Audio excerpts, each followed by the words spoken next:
전략회 1월 6일 월요일 순서 진행하도록 하겠습니다.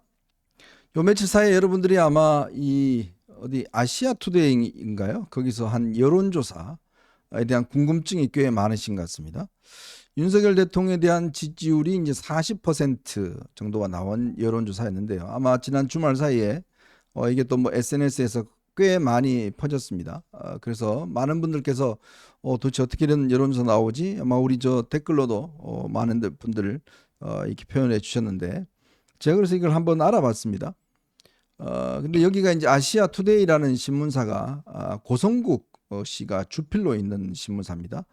그리고 아주 그 논조가 이런 게 윤석열 대통령을 아주 적극적으로 지지하는 그런 어떤 이 신문사입니다. 네. 뭐 그거는 뭐 차치하고라도 일단 여론조사 여론평판 연구소라는 데 의뢰해서 한 조사인데요. 근데 이제 지금 윤 대통령에 대한 지지가 이제 보니까 40% 매우 지지한다 뭐 이렇게 해서 40%가 나왔다는 건데, 근데 이 질문을 한번 보니까요.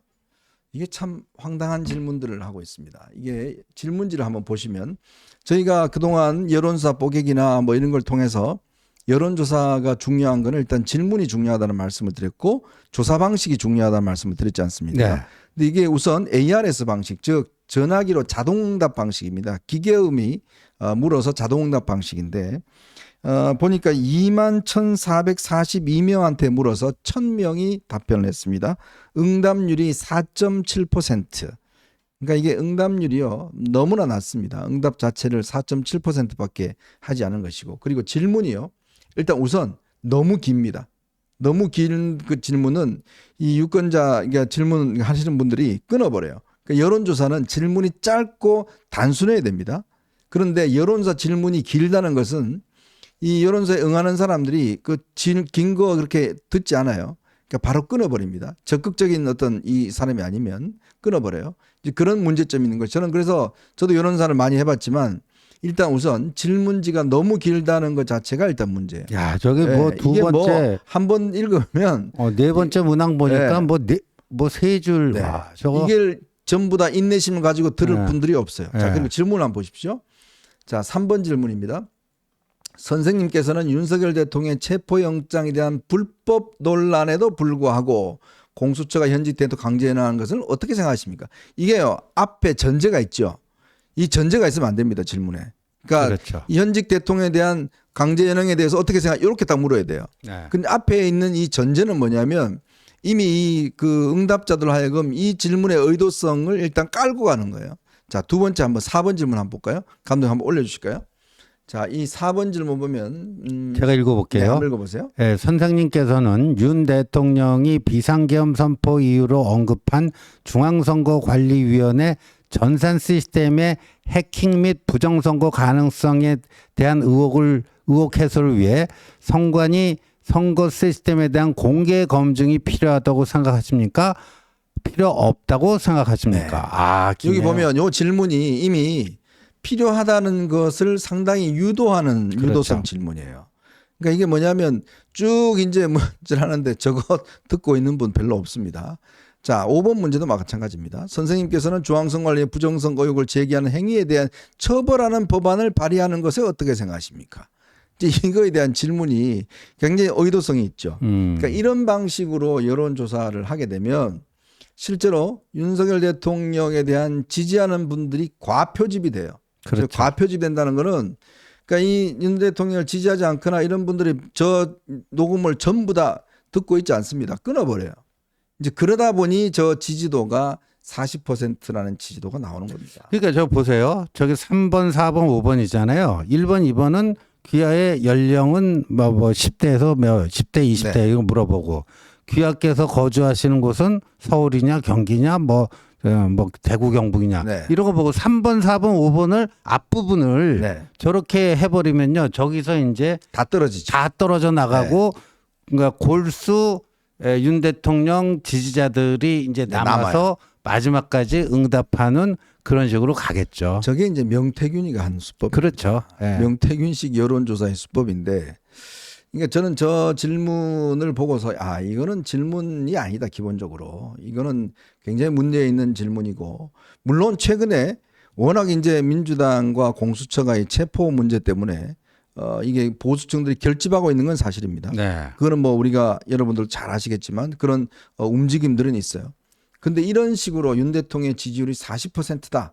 이거는 저는 굉장히 정확하지 않는 조사다. 제가 객관적인 것만 평가를 드리겠습니다. 자, 그렇기 때문에 어떤 분들이 많이 퍼나를 겁니다. 막 여러분들한테 보내주고 야, 윤 대통령 지지 올랐더라 막 이야기할 겁니다. 근데 거기를 좀 더 냉철하게 보시라고 제가 이런 지금 이 회사가 했던 아시아투데이라는 언론사가 여론평판연구소에 의뢰했던 이 질문, 그리고 저희들이 거듭 말씀드리지만 질문은 단순해야 되고요. 그리고 짧아야 됩니다. 그리고 많은 질문을 하면 안 돼요. 그래야지만이 정확한 여론이 있기 때문에 그러니까 이런 방식으로 명태균이가 여론조사를 많이 했어요. 많이 했기 때문에 이거는 뭐 여러분들께 참고하시라고 제가 미리 말씀을 드리도록 하겠습니다. 네, 그리고 이제 오늘 조선일보 일면 톱 제목이 이 법이 무너진다. 네. 뭐 이런 제목을 달았습니다. 그리고 저희 문화일보도 오늘 제가 사설을 쓴 것도 정말 이 법이 무너지는 지금 현상들, 이 법이 무너지면요, 여러분 법이란 게 뭐죠? 우리 국민들이 살아가면서 최소한의 지켜야 될 가장 기본적인 룰이지 않습니까? 그런데 일단 법이 무너지고 공직사회가 지금 뭐 항명 사태가 벌어집니다. 군과 경찰이 뭐 위에 상부의 명령을 듣지 않는 사태가 벌어져 버려요. 그리고 법이 사법기관들이 서로 싸워버립니다. 자, 이렇게 되면 결국은 어떻게 되냐? 바로 이 아스팔트에서 해결할 수밖에 없습니다. 그렇죠. 이게 이제 폭동이고 한데 이게 아주 얘가요. 1945년도에 우리가 8.15 해방을 맞이했지 않습니까? 올해가 딱 8.15 해방 80주년입니다. 그렇죠. 그런데 80주년인데 그때 아마 저는 살진 않았지만 그때 아마 45년도에 12월 달에 모스크바 3상 회의에서 한국에 대한 친탁 통지가 결정이 됐어요. 그때 신탁 하여튼 어마어마한 그 시위가 벌어지고 그것 때문에 꽤 많은 뭐 밀란들이 일어났어요. 그렇죠. 네, 그것과 지금과 좀 비슷한 것 같아요. 해방 정국이라고 뭐 하죠. 보통 우리가 1945년부터 대한민국 정부가 수립되는 1948년까지 그 해방 정국해서 그때 굉장히 많은 정치계 거목들이 암살당했습니다. 백번 김구 선생, 몽양 여운형, 그다음에 저 뭐 장덕수 씨, 그 동아일보 창립하고 인천 김성수와 함께 그 한민당의 리더였던 뭐 송진우 선생, 뭐 고화송, 뭐 해갖고 굉장히 여러 사람들이 이렇게 막 암살당하고 하던 그때죠. 근데 지금 보면요, 저는 엊그저께 경호처 대 공수처, 공수처 대 경호처 둘 다 국가기관 아닙니까? 네네. 뭐 종사하는 분야에도 하나는 경호고 하나는 수사고 그런데 이제 일반인들은 보면 그게 그거 같은데 싸우잖아요. 네. 그럼 이게 사실상 아직까지 무정부 상태라고 볼 수는 없고 묘한 이중 권력 상태 같은 거. 뭐 이런 게 지금 나타나고 있습니다. 경찰 내에서도 이게 막 뭐가 패가 갈리고요. 예, 뭐 그렇습니다. 지금. 자, 그래서 지금 사실은 공직사회가 지금 굉장히 빠르게 민주당에 좀 줄을 서고 있는 듯한 그런 모습들이 이제 왜냐하면 이 윤석열 정권의 권력이 완전히 이완되니까 공직사회가 지금 뭐 거의 중립이나 아니면 지금 민주당에 사실상 줄을 서버리는 이러한 지금 현상들이 벌어지고 있고 또 여기에 이제 대통령이 끝까지 버틴다고 하면서 결국은 저는 참 우려되는 게 그런 점이 있어요.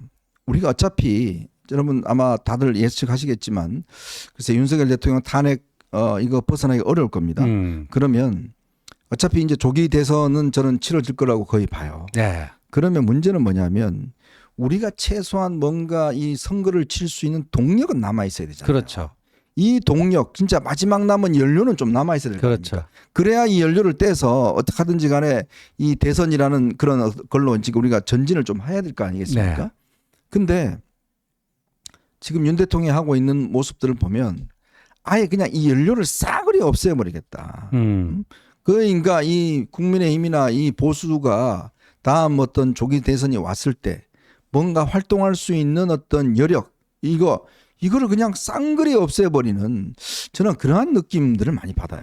그렇죠. 그러니까 그런 점에서 이제 그 12.3 비상계엄 느닷없는 비상계엄 발동으로 보수가 거의 이제 괴멸의 위기에 있다가 오히려 이제 그 민주당 쪽에서 자제력을 발휘 못하고 오바를 하고 과욕을 부리면서 네. 일부 그 국가기관들 수사기관, 사법기관들이 또 부안해동해서 민주당 쪽에 코드를 맞추려고 하는 뭐가 있는데 네. 오늘 이제 공수처 첫 번째 주제에서 자세히 분석하겠지만 완전히 뻘짓한 거거든요. 네네. 윤석열 대통령도 무슨 뭐 반국가 세력 때려잡는다고 하다가 반국가 세력을 확 키워줬잖아요, 그냥. 네. 그러니까 공수처도요, 저 윤 대통령 체포하겠다고 그냥 호기를 부리고 뭐 하다가 완전히 윤 대통령 측의 길을 살려준 거예요. 네. 그러니까 이 공수처가 저 뻘짓을 해서 윤 대통령 측에서는 약간의 좀 여유가 생겼습니다. 네. 그다음 기세상으로 지금 더 올라가는 분위기 아닙니까? 네. 그러니까 아까 같은 이제 여론조사 같은 것도 더 이제 이걸 기세를 올리기 위해서 더 필요하고 그랬을지는 모르겠지만요. 근데 그렇게 가는데 결국 그럼 뭐 어떻게 될 것인가? 지금요. 좀 이따가 자세히 분석하겠지만 국민의힘의 친윤이 저는 오늘부로 그냥 대통령을 맹목적으로 추종하는 이 맹윤, 좀 맹윤이라고 부르고 싶어요. 네네. 네? 대통령을 그냥 무지성적으로 무비판적으로 맹목적으로 그냥 추종하는 맹윤. 그게 오늘 한남동에 출연하는 사람들이고요. 네.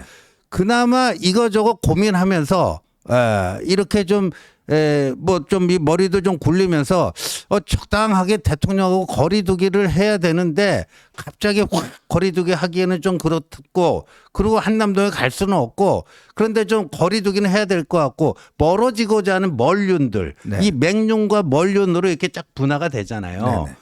네네. 그리고 이제 친한이라고 하는 그 라인이 있습니다. 보면은. 근데 저는 그래서 그 멀륜들만 하더라도 이 생각이 좀 있는 거예요. 네. 이 다음 수까지 내다 보는 거 아닙니까? 근데 맹륜들은 뭐 바람과 함께 사라지다, 윤석열과 함께 사라질 겁니까? 예. 그러니까요. 당장 눈앞에 보이는 뭐 의리 뭐 이런 것도 중요합니다만은 그러나 우리가 좀 더 장기적으로 그러면 이 국면들을 어떻게 극복하고 다시금 보수가 이 사회의 주류가 되느냐 이 문제도 굉장히 중요한 문제이거든요. 그래서 그런 부분들을 저희가 거듭 강조드리는 부분이 좀 더 멀리 보고 생각하자 이런 문제를 많이 말씀을 드리겠습니다. 자, 그래서 오늘은요. 이 정말 공수처가 정말 귀태라고 그러지 않습니까? 귀태라는 네. 말이 이제 태어나지 말아야 될 것들을 우리가 귀태라고 이야기를 하는데 정말 이 귀태 짓을 제대로 하는 것 같습니다. 정말 이 공수처의 뻘짓 또 이 정말 이걸 한번 집중적으로 좀 분석을 해드리고요. 그리고 오늘 저 이 관저로 몰려갔던 뭐 30인 정도인가요? 이 친윤들 그들은 왜 그리 갔을까? 뭐 요 이야기와 함께 이제 또 서서히 이재명이 그동안 탄핵 이야기를 안 하다가 이제 또 재미가 뭐 심심한가 봅니다. 또 탄핵 이야기를 꺼내고 있습니다. 이제 최상목 대행마저도 이제 탄핵하겠다고 하고 있어요. 그 이야기도 함께 해보도록 하겠습니다. 자, 여러분 보시면서요. 구독과 좋아요 알림 꼭 부탁드리도록 하겠습니다.